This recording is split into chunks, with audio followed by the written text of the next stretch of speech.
भाई लोगों कमेंट करके बताओ ये कौन सी प्रजाति की खांसी है। इसमें डॉक्टर भी कंफ्यूज है। वो देखिए डॉक्टर साहब कैसे खांस रहा है।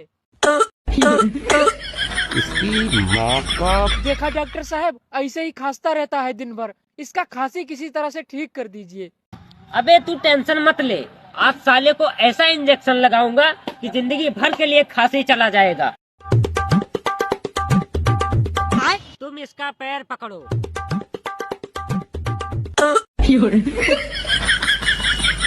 साला तुमको पता था इतना खतरनाक खांसी है तो इसको बंद कर रखना चाहिए था।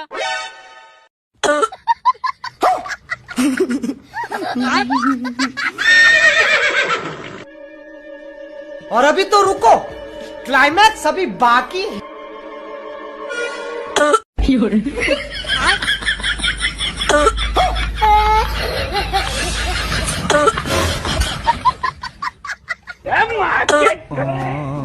मेरी बहन का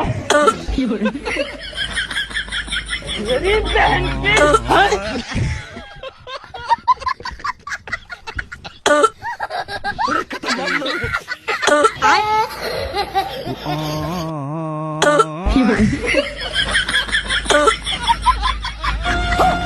सारी बहाने